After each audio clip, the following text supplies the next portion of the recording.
Assalamualaikum warahmatullahi wabarakatuh. Hello everyone, kembali lagi bersama saya Eka Henisa.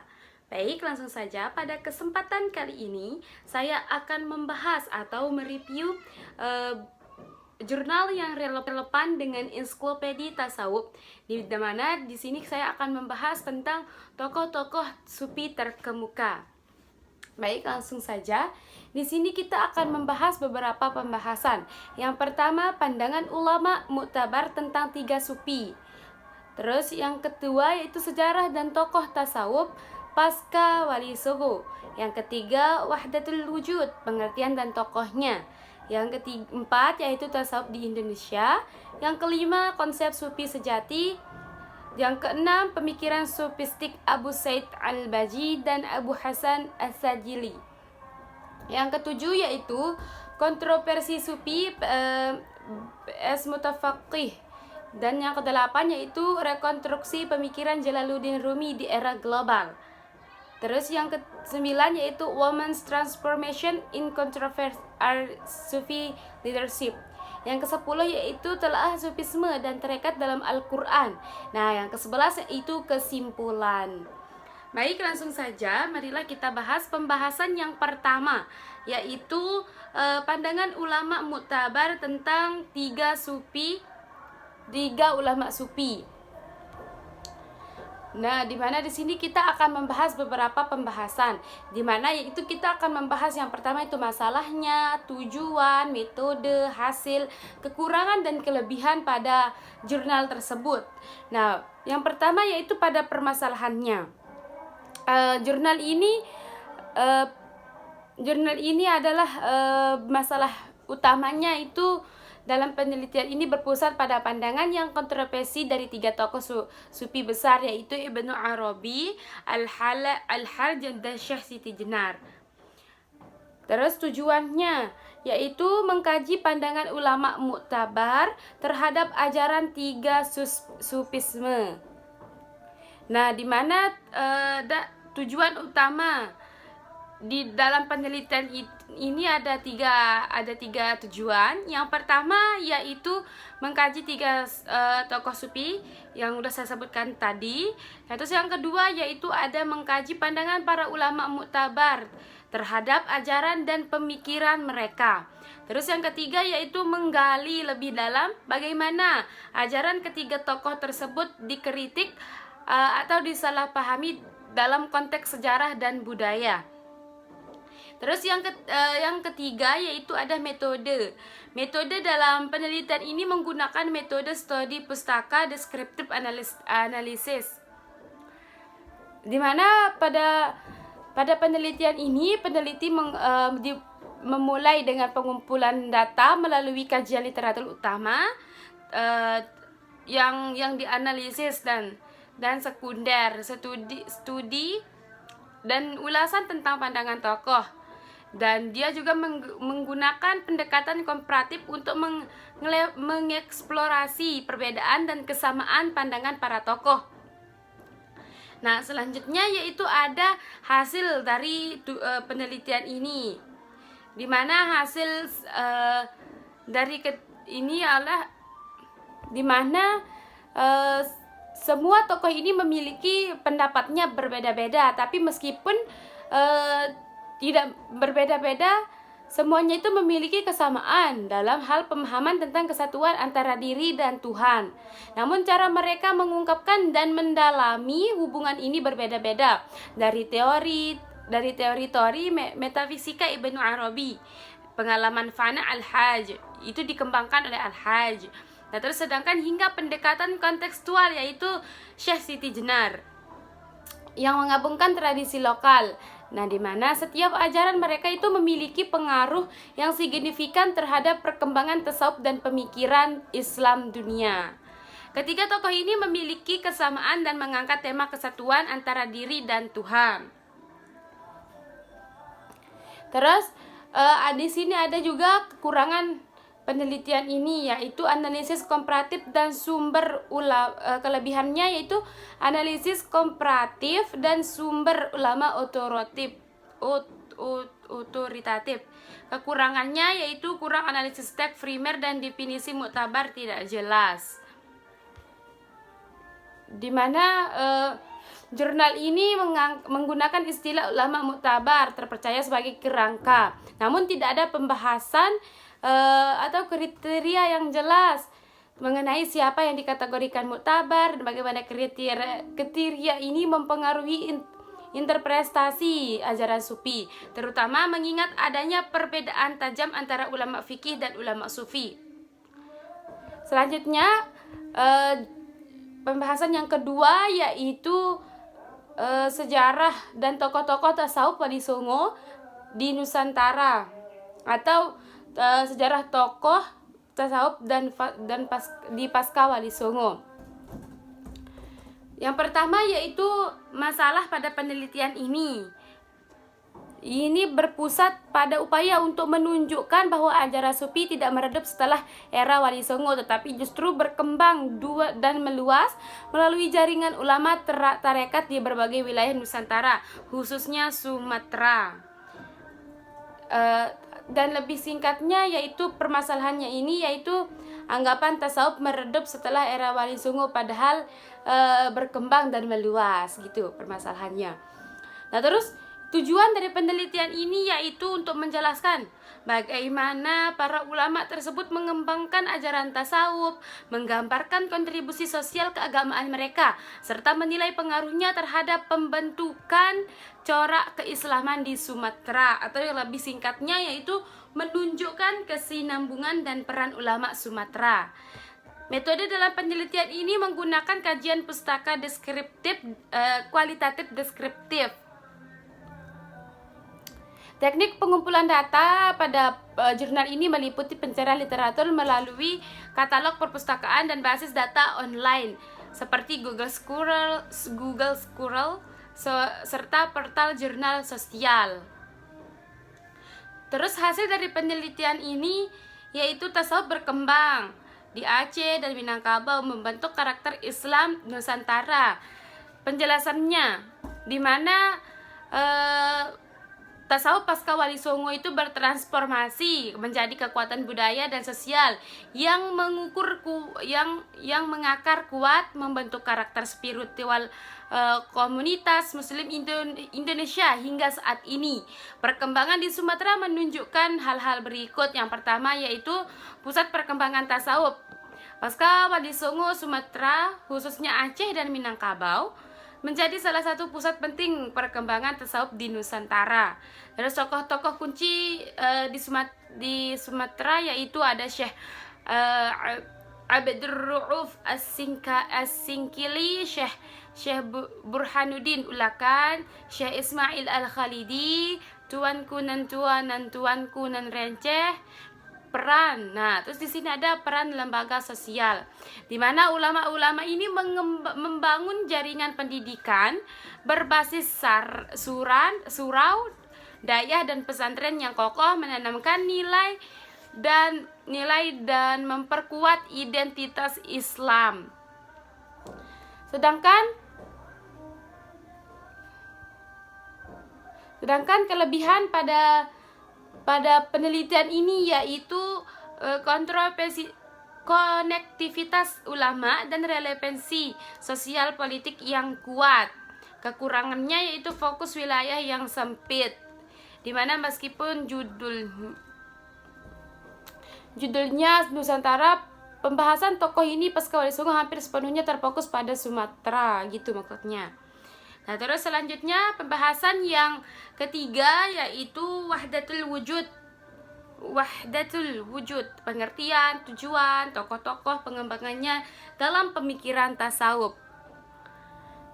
Yang pertama yaitu permasalahan dalam penelitian ini adalah perdebatan konsep wahdatul wujud. Dalam tasawuf Islam, khususnya bagaimana doktrin ini yang menyatakan bahwa alam semesta adalah ungkapan Tuhan, memicu perdebatan di kalangan umat Islam tentang batas, tentang mistisme dan syariat. Penelitian ini berfokus pada pemikiran dua tokoh utama yaitu Ibnu Arabi dan Hamzah Fansuri. Nah, terus tujuan dari penelitian ini yaitu untuk menelusuri ajaran Ibnu Arabi dan Hamzah Fansuri.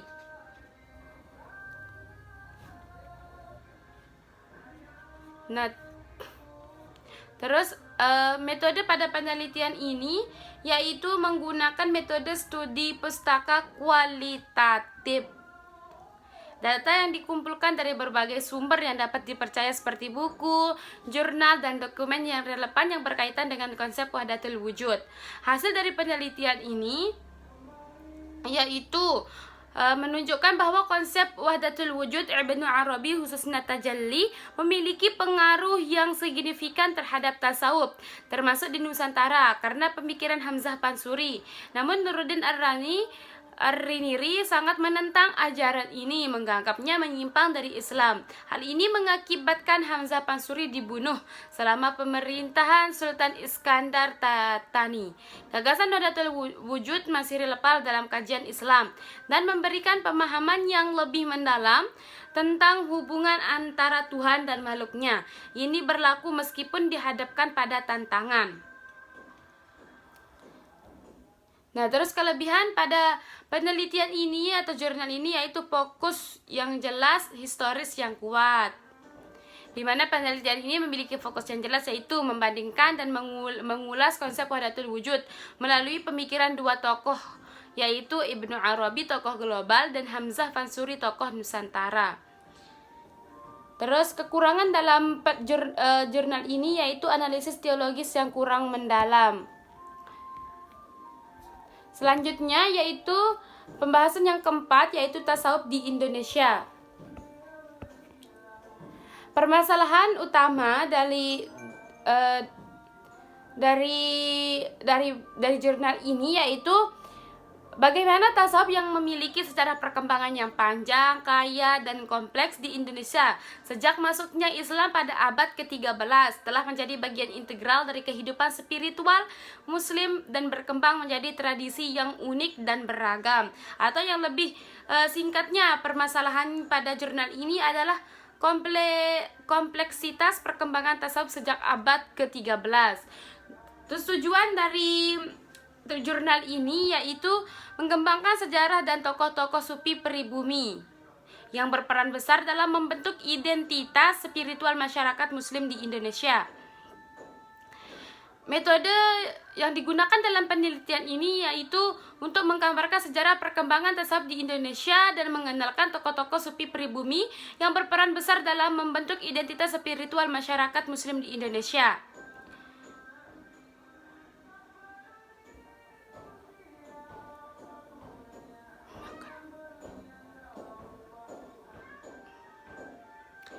Terus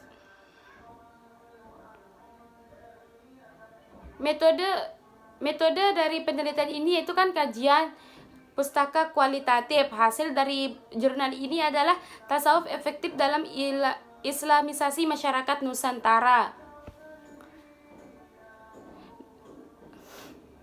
Tokoh-tokoh tasawuf di Indonesia dibahas 5 tokoh utama dari kalangan Nusantara yaitu Hamzah Fansuri, penganut wahdatul wujud, Syamsuddin Sumatri, terus Nuruddin Ar-Raniri, Abdul Raub As-Singkal, Syekh Nawawi Al-Bantani. Terus kelebihan pada jurnal ini adalah kajian tokoh lengkap dan historis, sedangkan kekurangannya yaitu tidak membahas tasawuf kontemporer.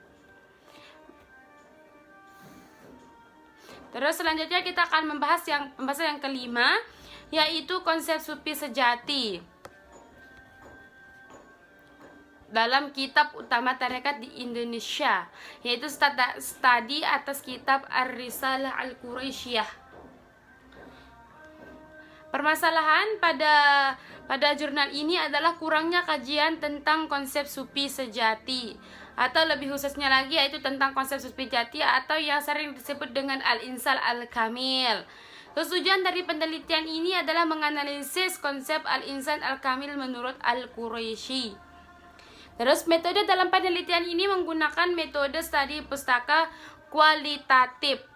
Hasil dari penelitian ini yaitu adalah Al-Quraisy memang tidak menjelaskan secara rasih dalam kitab Ar-Risalah Al-Quraisyah tentang konsep sufi sejati, akan tetapi dari serakan penjelasan-penjelasan yang terdapat dalam kitab tersebut, terutama pada bagian bab tasawuf yang berisi definisi-definisi tasawuf menurut para tokoh sufi dan juga ungkapan penghormatan Al-Quraisy terhadap para sufi terdahulu yang terdapat pada pendahuluan kitab, maka bisa disimpulkan bahwa sufi sejati menurut Al-Quraisy adalah para sufi yang memiliki akidah yang kuat, mengamalkan seluruh ajaran syariah, selalu berupaya membersihkan diri baik zahir maupun batin dari akhlak yang tercela dan menghiasi diri dengan akhlak Nabi, senantiasa berharap bisa selalu dekat dengan Allah, takarrub ilahi Allah, dan menjadi sumber pengayoman semua makhluk di bumi.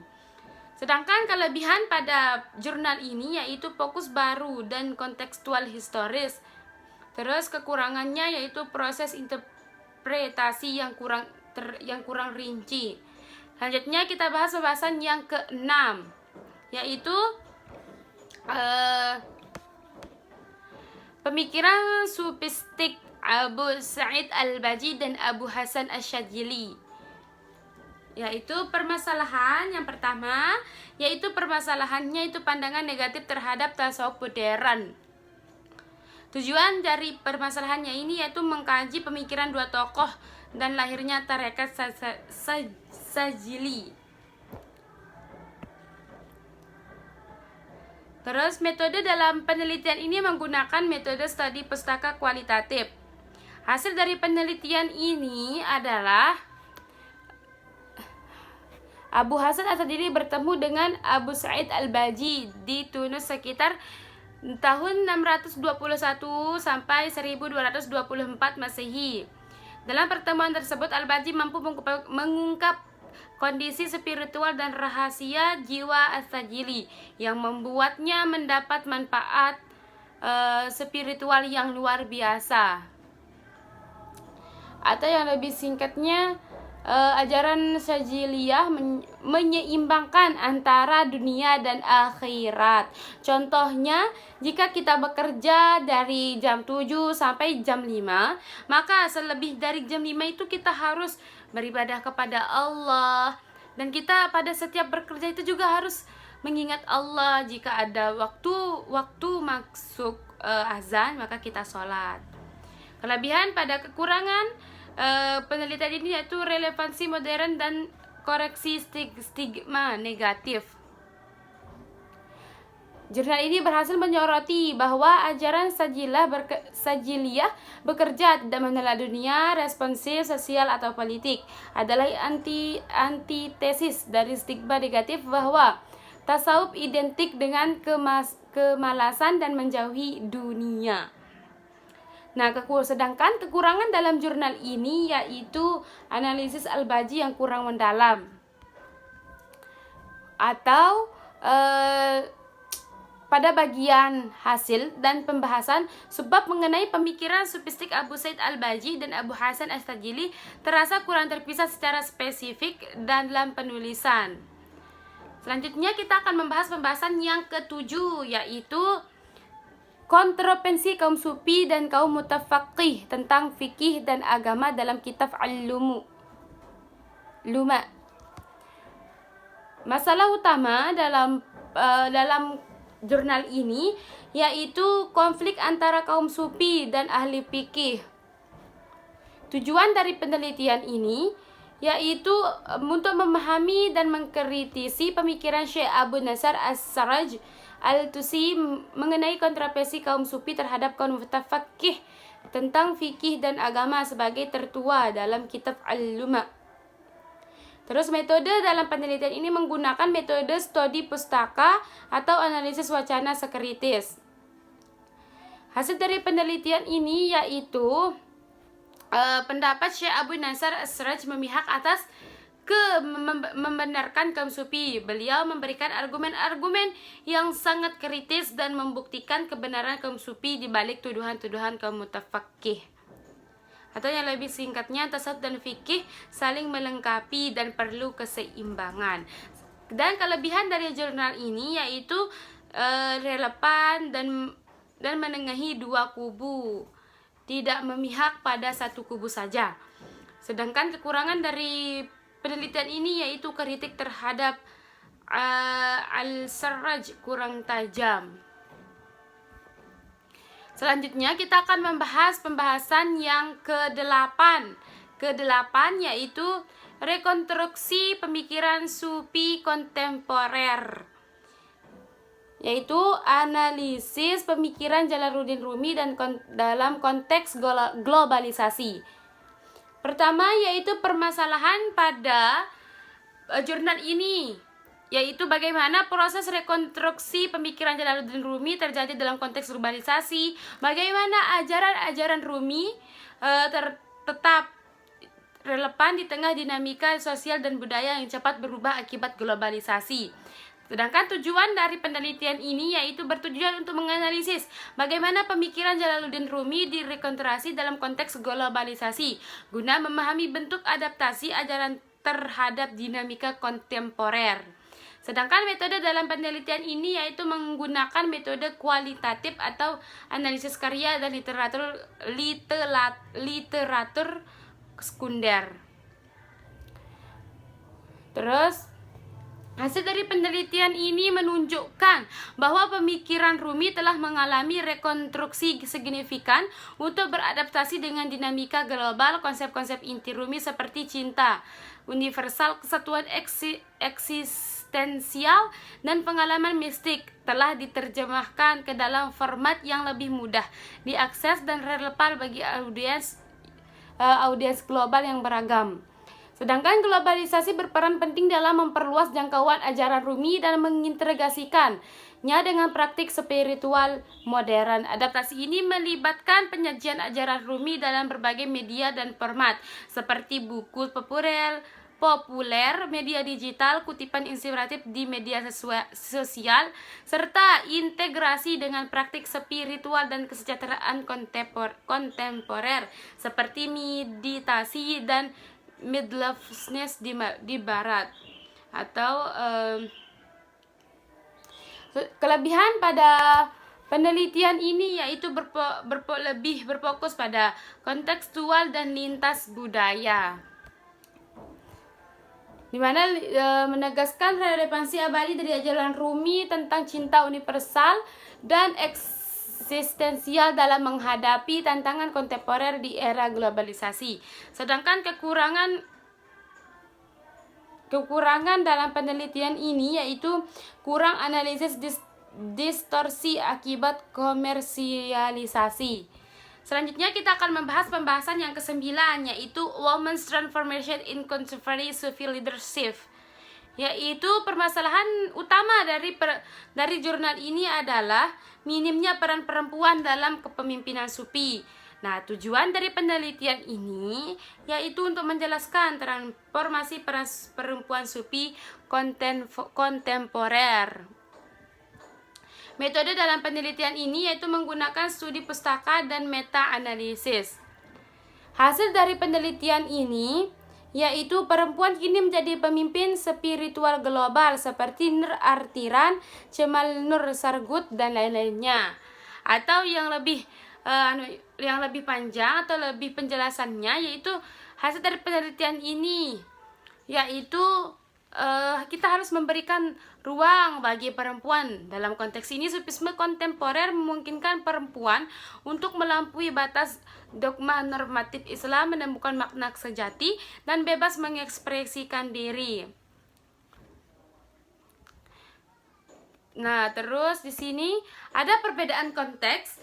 Di barat, tarekat Sufi kontemporer seperti Ordo Inayati dan Helveti Jerrahi cenderung mengedepankan kesetaraan gender dan terbuka untuk publik, serta tidak menerapkan pemisahan jenis kelamin atau aturan pakaian yang ketat seperti jilbab.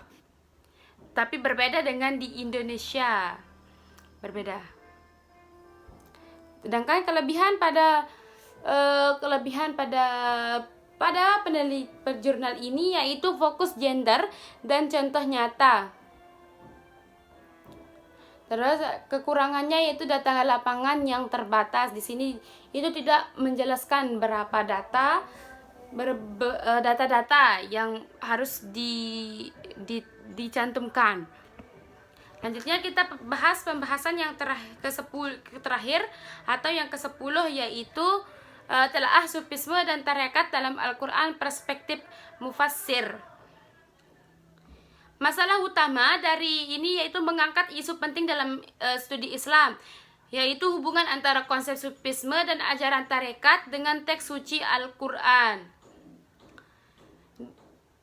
Terus di sini juga permasalahan yang paling utama yang diangkat adalah adanya perdebatan dan penafsiran yang beragam mengenai hubungan ini, yaitu perdebatan dasar Qur'ani ajaran tarekat.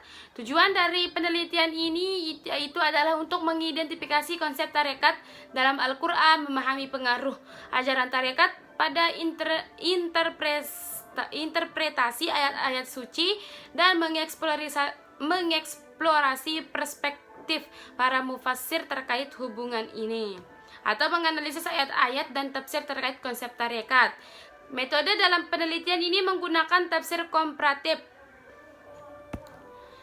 Terus sedangkan hasil dari penelitian ini yaitu konsep tarekah memiliki dasar dalam Al-Quran, atau sufisme dan tarekat ini memiliki adanya dasar, yaitu Allah Subhanahu wa taala dalam surat Jin ayat 11 dan 16, dan yang menjelaskan tentang perangai bangsa jin, ada yang beribadah, ada pula yang menyekutukan Allah. Posisi manusia dan jin itu sama kewajibannya di bumi, yaitu menyembah Allah Subhanahu wa taala. Sebagaimana dijelaskan dalam Al-Quran surah Az-Zariyat ayat 56. Dalam menyembah dan ibadah kepada Allah, manusia dan jin masing-masing menempuh jalannya masing-masing. Kelak perbuatan mereka di dunia kelak akan dipertanggungjawabkannya. Ada yang melalui bimbingan guru spiritual atau yang kita kenal dengan mursyid untuk mengarungi kehidupan. Kelebihan pada penelitian ini yaitu analisis leksikal dan metode tafsir yang kuat, di mana penelitian ini melakukan analisis etimologis dan leksikal yang ekstensif terhadap kata torik dan turunannya, yang memperkaya pemahaman mengenai keluasan makna kata tersebut dalam Al-Quran. Kekurangan dalam penelitian ini yaitu pembahasan melebar ke topik jin. Meskipun metodologi penyebutan penggunaan beberapa kitab tafsir bagian hasil hanya secara eksplisit membandingkan pandangan Al-Alusi dan Ar-Razi, penafsiran Muhammad Mutawalli Asy'arawi yang juga disebut dalam data primer hanya disinggung tanpa perbandingan yang sistematis dalam konteks hubungan tarekat. Selanjutnya kesimpulan, yaitu secara keseluruhan, hasil review terhadap 10 jurnal ini menunjukkan bahwa tasawuf memiliki peran penting dalam membentuk spiritual dan moral umat Islam, baik di dunia Islam maupun di Nusantara. Ajaran para sufi seperti Ibnu Arabi, Al-Hajj, Rumi hingga Hamzah Mansuri menekankan nilai kedekatan kepada Allah, cinta dan keseimbangan antara syariat dan hakikat. Meskipun sebagian jurnal masih kurang mendalam dalam analisis teks dan konteks modern, secara umum kajian ini menegaskan bahwa tasawuf tetap relevan di era kini sebagai jalan pembinaan akhlak, perdamaian, dan nilai-nilai kemanusiaan yang universal. Mungkin hanya ini yang dapat saya sampaikan. Kurang dan lebihnya saya mohon maaf. Jika ada kesalahan kata, mohon di komen ya. Mungkin hanya ini dapat saya sampaikan. Kurang dan lebihnya saya mohon maaf. Wassalamualaikum warahmatullahi wabarakatuh.